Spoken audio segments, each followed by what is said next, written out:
दक्षिण प्रदेश के एक प्रसिद्ध नगर पाटलिपुत्र में मणिभद्र नाम का एक धनिक महाजन रहता था। लोक सेवा और धर्म कार्यों में रत रहने से उसके धन संचय में कुछ कमी आ गई। समाज में मान घट गया। इससे मणिभद्र को बहुत दुख हुआ। दिन रात चिंतातुर रहने लगा। ये चिंता निष्कारण नहीं थी।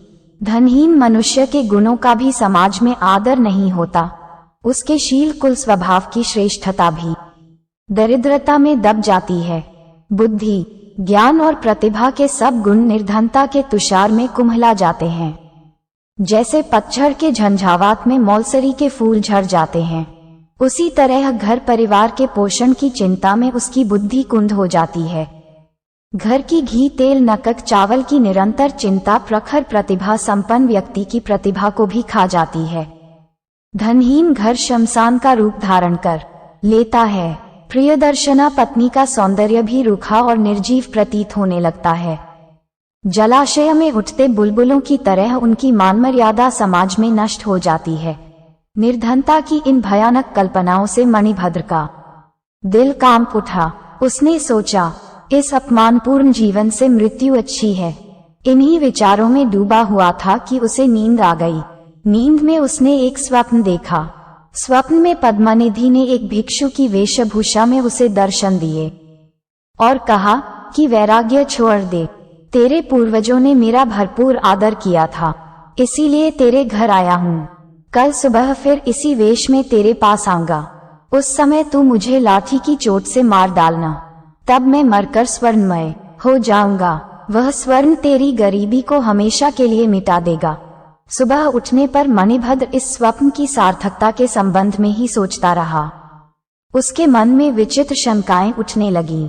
न जाने ये स्वप्न सत्य था या असत्य, ये संभव है या असंभव। इन्हीं विचारों में उसका मन डावाडोल हो रहा था। हर समय धन की चिंता के कारण ही शायद उसे धन संचय का स्वप्न आया था। उसे किसी के मुख से सुनी हुई यह बात याद आ गई कि रोगग्रस्त, शोकातुर, चिंताशील और कामायित मनुष्य के स्वप्न निरर्थक होते हैं। उनकी सार्थकता के लिए आशावादी होना अपने को धोखा देना है। मणिभद्र यह सोच ही रहा था कि स्वप्न में देखे हुए भिक्षु के समान ही एक भिक्षु अचानक वहां आ गया। उसे देखकर मणिभद्र का चेहरा खिल गया। सपने की बात याद आ गई।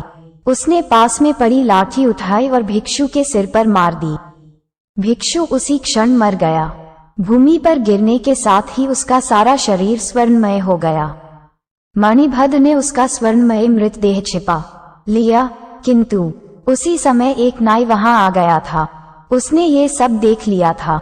मणिभद्र ने उसे पर्याप्त धन वस्त्र आदि का लोभ देकर इस घटना को गुप्त रखने का आग्रह किया। नाई ने वह बात किसी और से तो नहीं कही, किंतु धन कमाने की इस सरल रीति का स्वयं प्रयोग करने का निश्चय कर लिया। उसने सोचा, यदि एक भिक्षु लाठी से चोट खाकर स्वर्णमय हो सकता है तो दूसरा क्यों नहीं हो सकता। मन ही मन ठान ली कि वह भी कल सुबह कई भिक्षुओं को स्वर्णमय बनाकर एक ही दिन में मणिभद्र की तरह श्री संपन्न हो जाएगा। इसी आशा से वह रात भर सुबह होने की प्रतीक्षा करता रहा। एक पल भी नींद नहीं ली। सुबह उठकर वह भिक्षुओं की खोज में निकला। पास ही एक भिक्षुओं का मंदिर था। मंदिर की 3 परिक्रमाएं करने और अपनी मनोरथ सिद्धि के लिए भगवान बुद्ध से वरदान मांगने के बाद वह मंदिर के प्रधान भिक्षु के पास गया। उसके चरणों का स्पर्श किया और उचित वंदना के बाद यह विनम्र निवेदन किया कि आज की भिक्षा के लिए आप समस्त भिक्षुओं समेत मेरे द्वार पर पधारें। प्रधान भिक्षु ने नाई से कहा, तुम शायद हमारी भिक्षा के नियमों से परिचित नहीं हो। हम उन ब्राह्मणों के समान नहीं हैं जो भोजन का निमंत्रण पाकर गृहस्थों के घर जाते हैं। हम भिक्षु हैं जो यथेच्छा से घूमते घूमते किसी भी भक्त श्रावक के घर चले जाते हैं और वहां उतना ही भोजन करते हैं जितना प्राण धारण करने मात्र के लिए पर्याप्त हो। अतः हमें निमंत्रण न दो, अपने घर जाओ। हम किसी भी दिन तुम्हारे द्वार पर अचानक आ जाएंगे।